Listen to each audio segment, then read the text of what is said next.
Et les gars, j'espère que vous allez bien. Aujourd'hui on va parler de 3 théories sur la fin de SNK, et évidemment uniquement pour les personnes qui n'ont vu que l'animé, parce que je sais que le manga est terminé, donc commencez pas à venir me casser les couilles dans les coms et tout ce que vous voulez. Faire un court résumé des informations qu'on aura et que je vais mettre en avant. Bon bah déjà je vous conseille de regarder les 2 premiers épisodes qui sont déjà sortis, sinon je risque de vous spoil quelque chose. Mais de toute façon ça reste que des théories, j'ai rien à prouver pour le coup, voilà, ça va peut-être arriver, ça va peut-être pas arriver, il y aura peut-être du vrai dans chacune des théories, mais en tout cas je vais juste mettre en avant des théories que je trouvais sympas sur internet et une théorie que j'ai développée de mon côté. Ah bref, je vais pas vous faire attendre 25 ans, je vais démarrer tout de suite avec la première théorie que je trouve un peu éclatée au sol et que j'ai un peu du mal à voir comme une théorie possible, et j'espère que ce sera pas comme ça. On va parler tout simplement de voyage dans le temps. Alors je sais que pour beaucoup c'est quelque chose et un débat un peu compliqué, le voyage dans le temps, parce que c'est déjà super compliqué de faire un animé qualitatif avec du voyage dans le temps. Le seul que je connais personnellement c'est Steins Gate, et le reste à chaque fois ça me fout la haine et ça me rend dingue. Et pourtant aujourd'hui dans SNK on peut pas prouver encore que le voyage dans le temps ne sera pas mis de guise et en avant à la fin, pour la fin de cet animé en tout cas, et la fin de cette dernière saison. Là ce qu'on sait de manière générale c'est qu'il se passe quelque chose, et cette fin de saison se déroule dans une grande guerre, ou du moins il y a eu une guerre avant, et là en ce moment c'est plutôt une grande guerre entre les Eldiens et les Mars de manière générale. Puis de toute façon c'est de la guerre à peu près de partout, puisque de base ils sont déjà en train de se foutre salement la gueule au Moyen-Orient. Bref, ce que je veux dire par là c'est qu'en général quand on fait la guerre, et bah il y a beaucoup de progrès, beaucoup de recherche qui est faite pour surpasser l'ennemi, et notamment en termes d'armes ou de choses qui pourraient littéralement outplay et faire en sorte que l'ennemi ne puisse pas revenir et se remettre de cette attaque, comme ce qu'on a eu notamment au niveau des bombes atomiques pendant la Seconde Guerre mondiale.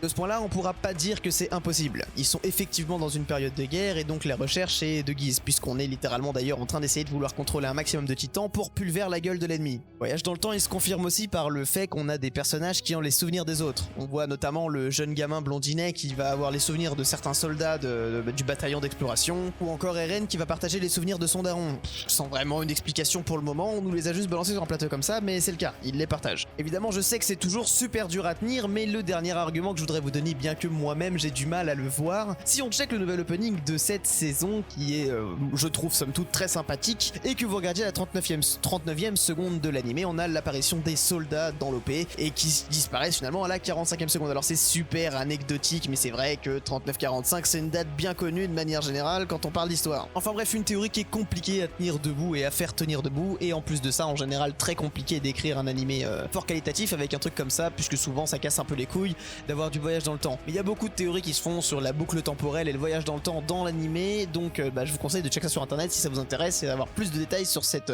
potentielle fin de cette dernière saison. Alors la deuxième théorie dont je voudrais vous parler, celle-ci c'est un truc que j'ai un peu remixé à ma sauce, mais j'avais eu beaucoup de gens sur internet qui parlaient de la théorie finalement de Eren, le dieu des titans. Alors là il va falloir qu'on fasse un petit point contexte, parce que sinon je pense que je vais en perdre plus d'un. On sait déjà de base que en théorie il y a 9 titans primordiaux. Je dis bien en théorie, on en reviendra après. On sait que du côté des Mars, ils maîtrisent 7 des 9 titans primordiaux. Et comme j'ai la flemme de les citer, je vous ai fait une petite liste sur l'écran. Bon, or dans cette liste, il y en a au moins un qu'on connaît pas et qu'on n'a jamais vu. Alors ce qu'il faut aussi savoir, c'est qu'il y a un titan avec un marteau, on l'a pas encore vu dans ses premiers épisodes, mais on le voit littéralement sur la jaquette de l'animé, il est juste ici, et du coup ce titan, au-delà d'être dégueulasse, on sait pas encore par qui il est contrôlé, mais en tout cas il existe. Il ne change pas le fait qu'il y a toujours un titan qu'on ne connaît pas, et on peut aussi toujours se poser la question sur le titan originel, parce que qu'est-ce que c'est au final le titan originel? C'est que les 9 titans primordiaux ont été tirés du titan originel. Donc si on fait un petit compte de tout ça, et qu'on compte dedans le titan originel, c'est assez difficile de voir 9 titans primordiaux. Personnellement ce que je pense c'est qu'il dans cette histoire il y a certaines personnes, notamment probablement un héros si vous voyez ce que je veux dire, qui possède peut-être plus d'un titan, surtout qui possède déjà le pouvoir notamment de l'originel, ou du moins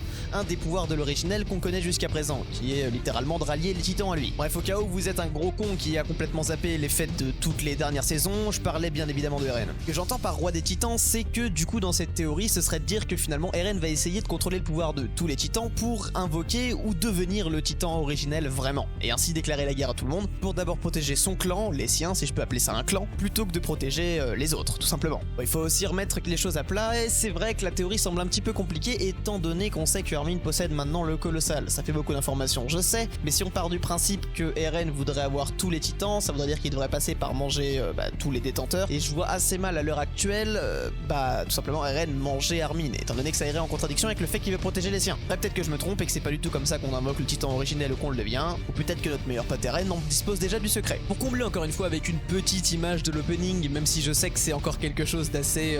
tiré par les cheveux, on peut constater à la fin de l'opening, et ça reste assez longtemps, je crois que c'est 3-4 frames, que Eren et le titan d'Eren se retrouvent au-dessus d'une vague de titans. Sachant que je pense pouvoir décerner au moins le colossal dans cette histoire, j'ai quand même l'impression qu'on est en train de nous montrer Eren d'un point de vue au-dessus, comme s'il était un petit peu l'être suprême. Alors Dieu Eren, je sais pas ce que vous en pensez, mais si ça vous intéresse, n'hésitez pas pas à me laisser un petit com et me dire ce que vous en pensez justement, et laquelle de ces 3 potentielles théories est la plus optimale et possible. En tout cas, pour être tout à fait honnête avec vous, je pense que dans cette théorie, il y a une bonne partie de vrai et probablement du faux et des conneries que j'ai rajoutées. Mais en vrai, ça me choquerait pas qu'il y ait une bonne partie de vérité dans ce que je vous ai annoncé là. La 3e théorie de cet animé date d'il y a très longtemps et je vais passer clairement moins de temps dessus parce qu'il n'y a pas 1 million de débats à faire et il n'y a pas 1 milliard de choses à montrer. Il s'agirait possiblement d'avoir Armin en tant que narrateur de l'histoire. Alors ce qui est assez drôle avec cette théorie, c'est que la première ou que la deuxième se réalise, au final la troisième est aussi probable et pourrait aussi arriver en même temps que les 2 autres. Effectivement, pour ceux qui l'auraient pas remarqué, le narrateur de l'histoire possède le même doubleur que Armin et en plus de ça, il force pas spécialement sur la voix parce que pour le coup, on reconnaît littéralement Armin si on n'est pas con. Au point où des fois, ils enchaînent une phrase du narrateur et une phrase d'Armin et ça devient pratiquement... Enfin, on est pratiquement incapable de savoir qui parle en fait. Là où cette théorie peut prendre aussi son sens, ce serait que suite à un potentiel déclaration de guerre de RN envers tout le monde, parce qu'on se doute quand même bien que cette saison va pas se dérouler au sein des murs qu'on a depuis le début, je pense qu'ils vont plutôt débarquer quelque part ou se faire débarquer la gueule. C'est une guerre un petit peu compliquée ou une mauvaise fin pour notre héros RN, peut-être que Armin serait encore là pour raconter les mauvaises histoires de RN et nous faire le récit d'un héros pas forcément très héroïque justement. Alors évidemment c'est un petit peu compliqué de vous dire à quel point cette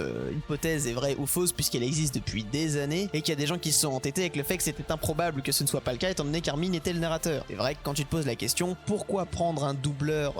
qui fait déjà une voix dans l'animé pour en faire un autre rôle complètement différent? Enfin bref, aujourd'hui on pourra jamais prouver aucune de ces 3 théories, bien qu'il y en a qui soient plus spectaculaires que d'autres, mais c'est pas du tout impossible que Armin soit donc le narrateur de cet animé. Enfin bref les potes, je sais que ça a été assez rapide, j'ai pas détaillé des millions de choses, notamment parce que si je me mettais à détailler toutes ces théories ça allait être compliqué et que j'ai pas non plus envie de me spoil la suite de l'animé en allant checker les mangas en fait. Ce serait bien dommage de vous faire des théories sur le manga, sachant qu'il est déjà terminé. En tout cas, si vous regardez l'anime en ce moment et que la vidéo vous a plu, que certaines de ces théories vous ont plu, n'hésitez pas à me le dire en commentaire. Et d'ailleurs, si vous avez des théories de manière générale, n'hésitez pas à me les exposer en commentaire. Je suis super hype en ce moment par SNK, donc ça me fera bien plaisir de les lire et aussi pour les autres de les voir. Sur ce, je vous dis bonne fin d'après-midi, bonne soirée, bonne journée, bonne matinée, tout ce que vous voulez. On se retrouve mercredi prochain comme d'habitude et surtout likez, abonnez-vous, partagez et abonnez-vous quoi, c'est ça. Ciao ciao les potes, à mercredi.